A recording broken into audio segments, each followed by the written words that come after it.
Okay, salvete. Welcome to this video lesson. We're picking up at section 2 in chapter 14. Davus quintum electo jacentem relinquit. Davus leaves Quintus lying in the bed, et cubiculum Marci intrat, and enters Marcus's bedroom. Now, we talked last time about the NS nominative ending and the NT plus third declension endings that we get in what are called present participles. These end with ing in English. If you look at this sentence, jacentem would be an example of that. You can see the NT in the middle and the EM third declension accusative ending after that. So that means lying because jacet means is lying, or in other words, lies down. Right, so then continuing, Marcus ad huc dormit. Marcus is still sleeping. Davus ad purrum dormientem adit eumque excitat. Davus goes to the sleeping boy. Notice dormientem, again, present participle, ing, in English. And he wakes him up, excitat eum. Quomodo servus purrum excitat. How does the slave wake up the boy? In aurem puri dormientis magna voce clamat. In the ear of the sleeping boy, notice dormientis is a present participle again, this time with the genitive singular is ending. In the ear of the sleeping boy, he shouts clamat with a loud or big voice, magna voce, ablative. Marce, mane est, Marcus, it's morning, eo modo excitatur Marcus. In that way, Marcus is woken up. Et oculos aperiens, and opening his eyes, servum apud lectum stantem videt. Opening his eyes, so aperiens is again a present participle. He sees the slave standing, stantem, again present participle, by the bed or beside the bed, apud lectum. Jam nelter e duobus puris dormit. Now neither of the two boys is asleep. Hora prima est inquit Davus surge electo. It's the first hour, says Davus. Get up from the bed. Or out of bed, we could say. Marcus electo surget. Marcus stands up from the bed.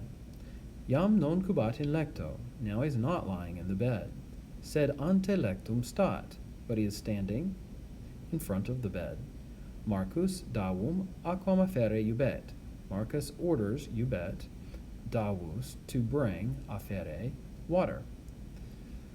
Affer mihi aquam ad manus. Bring me water to my hands. That's the literal translation. Or for my hands, we might say. So obviously he wants to wash his hands. Servus Marco aquam affert. The slave brings water to Marcus. Notice that aquam is the accusative direct object with the M ending. Marco with the O ending is the dative, so to Marcus. And he says, et inquit, ecce aqua, look, water. Lava faciem et manus, wash, lava, your face and hands. Manus tuae sordidae sunt, your hands are dirty. Marcus primum manus lavat, Marcus first washes his hands, dende faciem, then his face. Now, just to notice the declensions here, manus is a fourth declension word, facies is a fifth declension word with the ace, e type endings. Davus then says, aures quoque lava, also wash your ears. Sed aures inquit Marcus, in facie non sunt. But the ears, says Marcus, are not on the face.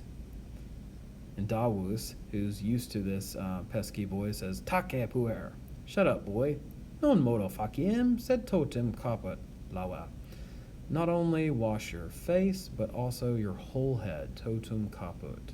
Merge caput in aquam. Submerge your head, dip your head in the water. Marcus caput totum in aquam mergit. Marcus submerges his whole head into the water. Atque etiam ares et capillum lavat. And also washes his ears and his hair, capillum. Jam totum caput eius purum est. Now his whole head is clean. Aqua non est pura, sed sordida. The water is not clean, but dirty. Aqua qua Marcus lavatur frigida est. The water with which Marcus is washed, or is washing himself, we would probably say, is cold. Itaque puer manus et caput solum lavat, non totum corpus. So the boy washes his hands, manus, and his head, caput, alone, or only, solum, not his whole body. So Romans would often do this, wash hands and face with the cold water. They did take warm baths at times too. He's not doing a bath here. Romani, faciem et manus aqua frigida lavant. In the morning, Romans washed their face and hands with cold water. Notice aqua frigida, both with the long A's at the end, thus ablative, and I say with cold water. Post meridium, after midday, totum corpus lavant.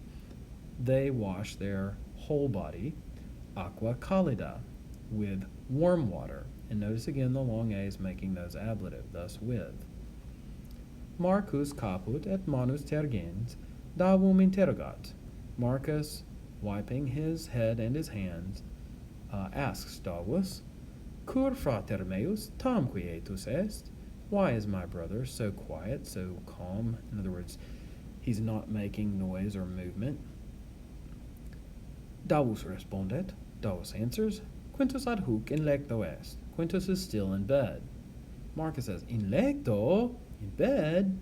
Quintus qui ante me surgere solet ad huc dormit? Excita eum. Quintus, who is accustomed, solet, that means he normally does a thing, who is accustomed to get up, surgere, before me, is still sleeping, ad huc dormit. Wake him up, excita eum. Non dormit inquit Davus. Davus says, he's not sleeping. Frater tuus vigilat, your brother is awake. Nec surgere potest, nor is he able to get up, quod pes et caput ei dolet, because the foot and head are hurting. Again, literally for him. We would say his foot and head are hurting. But it literally says the foot and head hurt for him, ei, dative. Marcus says, Mihi quoque caput dolet, for me too the head is hurting. In other words, my head is hurting too, right?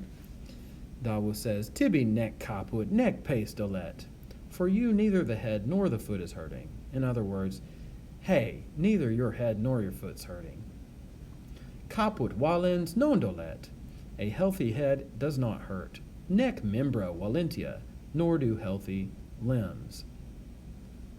Per fenestram apertam intrat aer frigidus. Through the open window enters cold air. Marcus forget. Marcus is cold. Quod corpus eius nudum est, because his body is naked.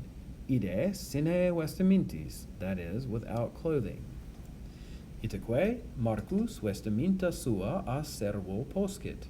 And so Marcus demands his clothes from the slave. Da mihi tunicam et togam, vesti me. Give me a tunic and toga. Clothe me. All right. Davus purro friginti tunicam et togam dat. Davus gives, dot, a tunic and a toga to the cold boy or the freezing boy. Notice purro, dative case, friginti, present participle, so it has the third declension dative ending of the long I, but it means being cold or freezing. To the freezing boy he gives the tunic and toga. All right, neque eum vestit, and he does not dress him, okay? So he gives him the clothes, but he doesn't dress him like he asked. Necesse est, it is necessary, purrum ipsum se vestire, for the boy to clothe himself. Marcus primum tunicum induit. Marcus first puts on the tunic. Ugh. The tunic is like a long shirt or a short dress, right? Dende togam, then his toga, and that's the wraparound garment, kind of like a giant long shawl that wraps all the way around her body, very, very long. Puer iam nudus non est. The boy now is not naked. All right, well, that concludes section 2, so I hope you learned a few things there. And valete, goodbye.